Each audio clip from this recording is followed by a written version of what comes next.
Bienvenidos. Esta semana nos vamos a meter de lleno en unos informes que pintan un panorama, la verdad, muy desconcertante. Totalmente. Por un lado, tuvimos una fiesta total. El Dow Jones ahí tocando casi los 50,000 puntos, un hito que, vamos, parecía de ciencia ficción. Sí, sí. Pero por el otro, una masacre en sectores que hasta ayer eran los favoritos de todos. Exacto. Nuestra misión hoy es tratar de entender esta dualidad. ¿Qué está moviendo todo esto? Y sobre todo, ¿por qué la inteligencia artificial pasó de ser la gran promesa a casi un arma de doble filo? Es que la palabra clave para mí es desconcierto. Lo que estamos viendo es que el mercado ya pasó la página de la euforia ciega. Se acabó la fiesta. Se acabó. Se acabó eso de comprar cualquier cosa que tuviera las siglas IA. Ahora empezó una fase mucho más analítica, casi forense, te diría, donde los inversores están intentando separar a los que de verdad van a ganar dinero con esto de los que, simplemente se van a quemar en el intento. Es una gran reevaluación. Vamos a entrar justo ahí, porque la onda expansiva más fuerte se sintió en el sector del software. Los informes hablan casi de un apocalipsis. Sí, el lenguaje fue durísimo. Pero, ¿cómo es posible que empresas que eran el modelo a seguir, con altos márgenes, ingresos recurrentes, de repente sean vistas como las próximas víctimas de esta revolución? Me cuesta entender esa voltereta. A mí lo que me parece increíble es la velocidad. La velocidad con la que cambió la narrativa. El detonante, el fósforo que encendió todo, fue algo aparentemente pequeño. ¿Qué fue?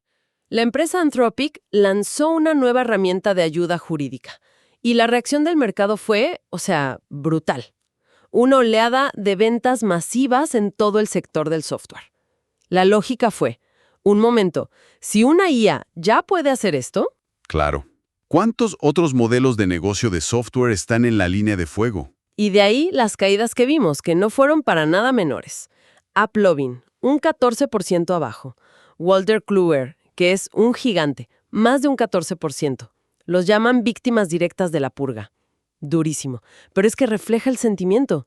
Y esto conecta con la otra gran preocupación, el gasto. El gasto astronómico en IA. Ah, sí, la cifra. Hay una cifra que lo resume todo. Los 4 grandes, Alphabet, Amazon, Meta y Microsoft, anunciaron un gasto de capital combinado de $660,000 millones para 2026. 660,000 millones. El mercado ha pasado de aplaudir esa inversión a preguntar con impaciencia. Ok, muy bien, ¿y cuándo voy a ver el retorno de esto? El caso de Amazon es el ejemplo perfecto. Anuncian esa inversión de 200,000 millones, su negocio en la nube, AWS, sigue creciendo a un ritmo espectacular y... Y las acciones caen. Exacto. Yo me pregunto si no hay algo más profundo ahí. O sea, ¿no será que el mercado simplemente no confía en que sepan qué hacer con tanto dinero fuera de su negocio principal? Esa es una forma muy aguda de verlo, Hay un factor de confianza.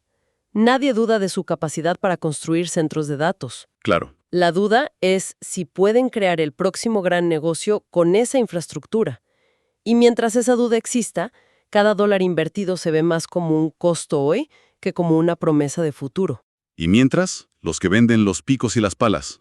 Por eso, al mismo tiempo que el software sufre, vemos el otro lado de la balanza. Nvidia, AMD, Broadcom.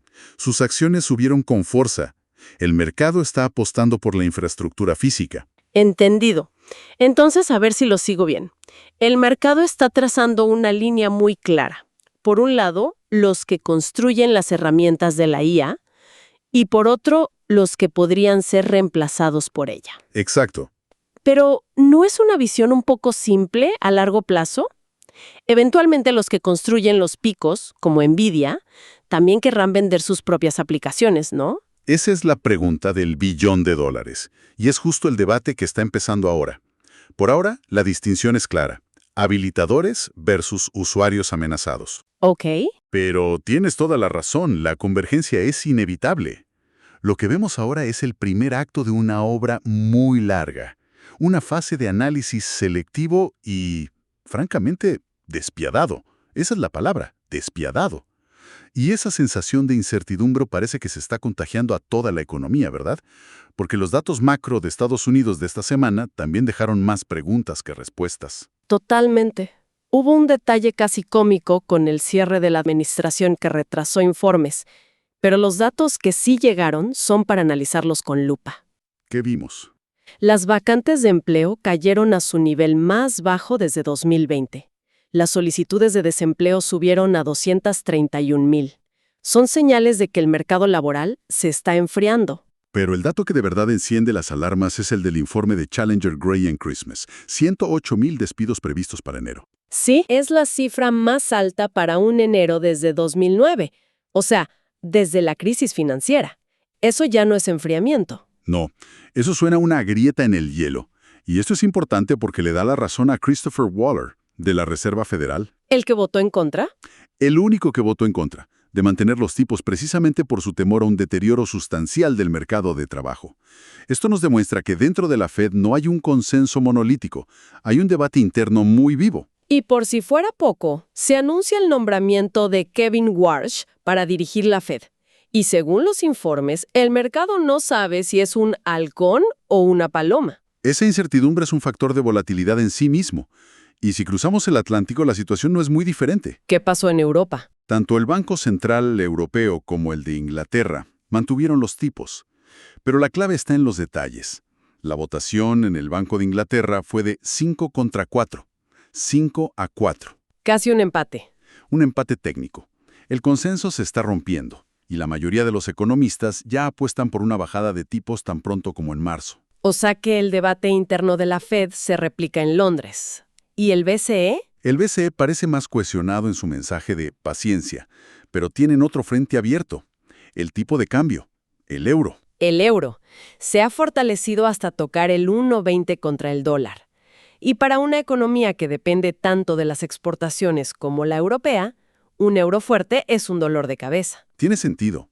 En medio de todo este ruido hay empresas que vivieron su propia montaña rusa.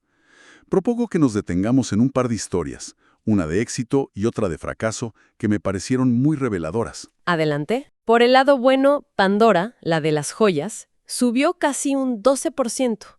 Y lo curioso es que no fue por vender más, sino por una jugada maestra para protegerse del precio de la plata. ¿Cómo fue eso? Es que es una historia fantástica de gestión inteligente. Las previsiones de Pandora, en realidad, no fueron espectaculares. ¿Ah, no? No, fueron más bien modestas. Pero anunciaron que van a empezar a usar más productos chapados en platino. Esto reduce su dependencia de la plata, que es muy volátil. El mercado no aplaudió las ventas, aplaudió la inteligencia de la gestión. Me encanta esa historia, porque es la estrategia detrás del número. Ahora, vamos al otro extremo. La caída de Stellantis, el gigante automotriz, menos 26%. Y la de BFF Bank, un banco italiano, que se hundió casi un 45%. ¡Uf! ¿Qué pasó ahí? Son dos historias de crisis de confianza. En el caso de BFF Bank fue la tormenta perfecta. Se va el director general y al mismo tiempo anuncian un plan para reducir el riesgo, que es un eufemismo para decir tenemos activos problemáticos. Claro. Y para rematar, recortan sus objetivos. Es como decirle al mercado, el capitán abandonó el barco tiene vías de agua y no vamos a llegar al destino. Pánico puro. Y con Stellantis, el dueño de Peugeot, Fiat, Jeep, el problema es parecido. Es una mezcla tóxica. Por un lado, problemas internos. Anuncian gastos extraordinarios por 22,000 millones de euros, una cifra demencial. Y por otro lado, están sufriendo los problemas del sector. Guerra de precios, aranceles y, lo más importante, una marcha atrás en su estrategia de electrificación. Están dando un volantazo en un momento de máxima competencia. Con toda esta volatilidad, se puede decir que los inversores entraron en pánico. Yo no diría pánico. La palabra que mejor define la semana es rotación. ¿Rotación? Sí, no es una estampida hacia la salida. Es más como si todo el mundo en un cine decidiera cambiar de asiento al mismo tiempo. Es un movimiento masivo, desordenado, pero dentro de la misma sala. Buena analogía. ¿Y hacia dónde se están moviendo? ¿Cuáles son los asientos buenos ahora? El movimiento es muy claro. Salida de los valores de growth, los de crecimiento. Las famosas 7 magníficas que dicen los informes que están perdiendo su brillo. Ajá. ¿Y el dinero está fluyendo hacia los valores value? empresas más tradicionales y sobre todo hacia las empresas de mediana y pequeña capitalización. El índice Russell 2000 tuvo un repunte muy significativo. Y esta turbulencia no se quedó solo en las acciones. Las materias primas, que son un buen termómetro del nerviosismo, también se movieron mucho. Desde luego, en energía, el petróleo fue una montaña rusa. El barril de Brent bailó alrededor de los $68 al son de cada titular de Oriente Próximo. Y el oro, que es el refugio por excelencia, actuó como tal. Sí, pero con sobresaltos. Vimos movimientos muy violentos. El fondo, sin embargo, sigue siendo sólido. Compras de bancos centrales, riesgo geopolítico. Ok, y un apunte rápido del mundo agrícola. El café se desplomó un 10%. Parece que la expectativa de una cosecha récord en Brasil inundó el mercado. Si todo este nerviosismo se siente en mercados como el oro o el petróleo, me imagino que en el mundo de los criptoactivos, el golpe ha sido aún más duro. Ha sido dramático. Tercera semana consecutiva en rojo intenso. Bitcoin se hundió por debajo de los $60,000. Uf. Y para ponerlo en contexto, es una caída del 13% en la semana, un 25% en lo que va de año y un 47% desde su máximo histórico. Es una corrección muy severa. Hay una estadística en un informe que me dejó helada. Dice que Bitcoin ha perdido el valor equivalente a todo lo que había subido desde el regreso de Donald Trump, borrado en 4 meses. Es una estadística brutal porque ilustra la magnitud y la velocidad de la caída.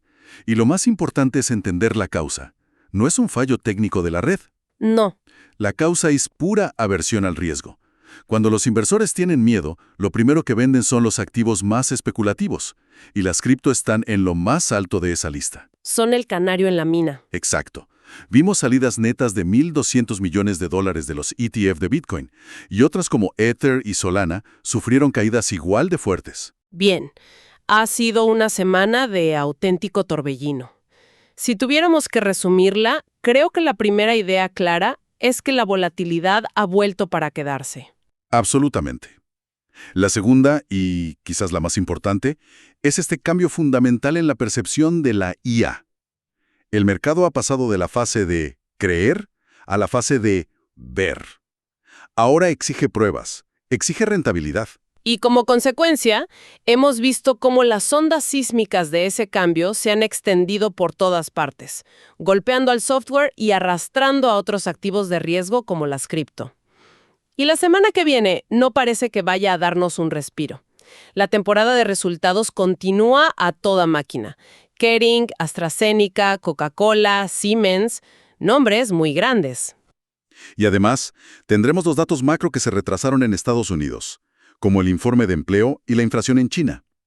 Así que la volatilidad tiene combustible para rato. Exacto. Entonces, para terminar, ¿cuál es la gran pregunta que nos deja esta semana tan intensa? Mira, hemos visto al mercado castigar sin piedad a las empresas por gastar en IA sin un retorno claro. Pero eso me lleva a una reflexión final. A ver. En esta nueva carrera armamentista, ¿cuál es el verdadero riesgo a largo plazo? ¿Es gastar demasiado ahora? ¿O es el pánico a gastar? No invertir lo suficiente y arriesgarse a quedar obsoleto para siempre. Es la pregunta clave. ¿El costo de la acción o el de la inacción? Exacto. Quizás el mayor costo no es el que se ve en el balance de hoy, sino el de la oportunidad perdida mañana. Y con esa incógnita sobre la mesa, creo que el mercado va a seguir debatiéndose durante mucho tiempo. Esto fue todo por hoy en Brújula Bursátil, tu guía en el mundo de las finanzas y las inversiones. Si te gustó este análisis, no olvides suscribirte, dejar tu like y compartirlo.